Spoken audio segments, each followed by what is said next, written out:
Praise the lord. ఈరోజు దేవుని వాగ్దానము, నేను నిన్ను పుటమి వేసి తిని వెండిని వేసినట్లు కాదు, ఇబ్బంది కొలిమిలో నిన్ను పరీక్షించి తిని. యెషయా గ్రంథము 48వ అధ్యాయము 10వ వచనము. ప్రియ సహోదరి సహోదరులారా, బంగారము కానీ లేకపోతే వెండి కానీ అందులో ఉన్నటువంటి మలినాలన్నీ కూడా తొలగిపోవాలంటే దానిని మనం అగ్నిలో వేస్తే దానిలో ఉన్నటువంటి మలినాలన్నీ కూడా పోయి స్వచ్ఛమైనటువంటి బంగారం ఏ విధముగా వస్తుందో, అలాగే మన యొక్క ఆత్మీయ జీవితంలో, ఆత్మీయ ప్రయాణంలో, మన యొక్క కుటుంబాలలో కూడా కొన్నిసార్లు మనకి సమస్యలు, శోధనలు, ఇరుకులు, ఇబ్బందికరమైనటువంటి పరిస్థితులు అనేవి మన జీవితాలలో కూడా ఎదురవుతూ ఉంటాయి. అయితే మనం ఒక్క విషయం జ్ఞాపకం చేసుకోవాలి అని అంటున్నాడు, నేను నీకు తోడుగా ఉంటాను, సదాకాలము నీకు తోడుగా ఉంటాను అన్న దేవుడు మన కష్ట సమయంలో, మన నష్ట సమయంలో, ఇబ్బందికరమైనటువంటి పరిస్థితులలో ఆయన మనల్ని విడిచిపెడతాడా? విడిచిపెట్టడు. కానీ మన జీవితంలో ఎందుకని ఆయన శ్రమలను అనుమతిస్తున్నాడు అంటే మనము ఇంకా పరిశుద్ధముగా, పరిపూర్ణముగా మార్చబడాలని. మరి దేవాతి దేవుడు ఇశ్రాయేలు ప్రజలు వారికి ఉన్నటువంటి ప్రతి విధమైన పాపకరమైన పరిస్థితులన్నింటినీ కూడా తొలగించి వారిని పరిశుద్ధులుగా, నమ్మకమైనటువంటి వారిగా మార్చడానికే వారి జీవితంలో ఆయన శ్రమలు, కష్టాలు అనే కొలిమిని వారి జీవితాల్లో అనుమతించాడండి. ఈ కన్నీటి లోయలో నాకు ఏమి సంభవించినా సరే దేవుడు నన్ను నడిపిస్తాడు, నన్ను బలపరుస్తాడని మనము కూడా దావీదు వలె నమ్మకము కలిగి ఉండాలి. భయపడకూడదు. ఎందుకంటే ఆయన ఎల్లప్పుడూ ప్రతినిత్యము మనతో ఉంటాడు. ఆ అగ్ని లాంటి పరీక్షలు మనకి ఎన్ని ఉన్నా తన ప్రత్యక్షతను ఆయన మన జీవితాలలో అనుగ్రహించి ఆదరణ, క్షేమము, సంతోషము, సమాధానము అనుగ్రహించి మనలను ఎన్నటికీ కూడా విడిచిపెట్టకుండా, త్రోసివేయకుండా మన చేయి పట్టుకొని నడిపించే దేవుడై ఉన్నాడు. శ్రమ వచ్చినా, బాధ వచ్చినా ఆయన నాకు తోడుగా ఉన్నాడు. ఆయన నన్ను ఎన్నుకున్నాడు. నేను ఆ కుమారుణ్ణి, నేను ఆయనకు కుమార్తెను.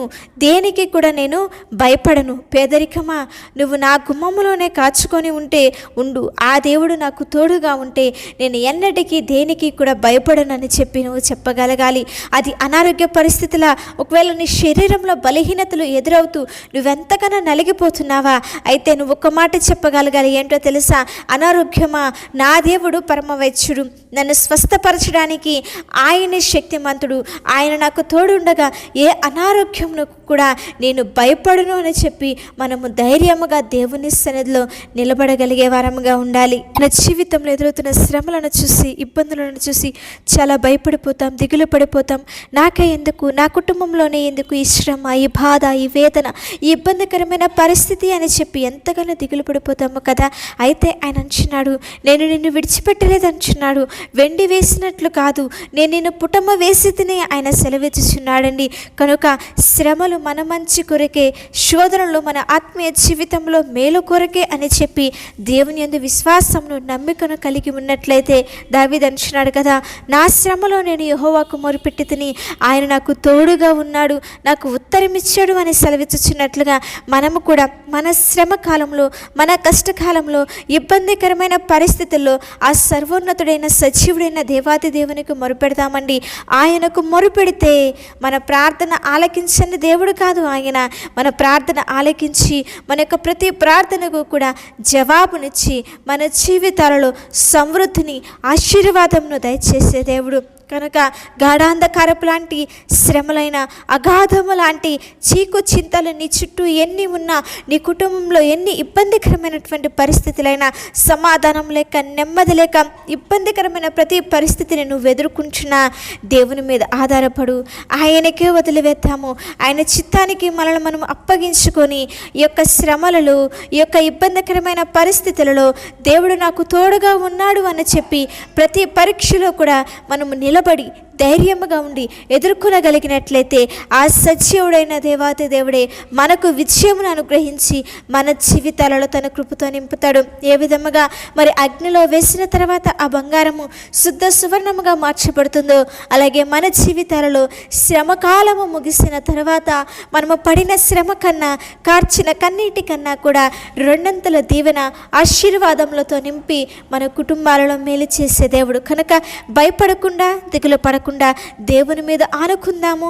ఆయన ఇచ్చే తోడును, ఆయన ఇచ్చే ఆశీర్వాదములను పొందుకుంటూ ప్రతి ఒక్క పరీక్షలో విజయంను పొందుకుందాము.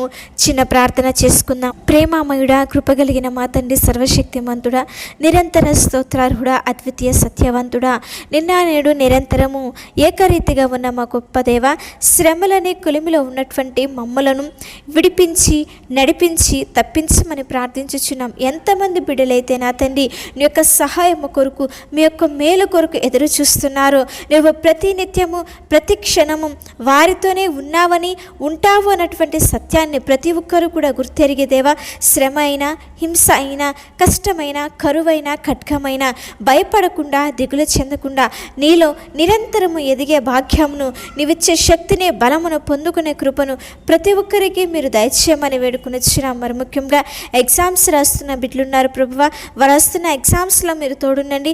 మంచి జ్ఞానమును, తెలివిని, వివేచనను దయచేసి మంచి పర్సంటేజ్తో ప్రతి ఒక్కరు కూడా పాస్ అవుటకు మీ కృపను అనుగ్రహించి, మేలులతో నింపి సమాధానం అనుగ్రహించి నడిపించి కృప చూపించమని యేసు శక్తి కలిగిన నామంలో అడిగి వేడుకొని ప్రార్థించుచున్నాము తండ్రి. ఆమేన్.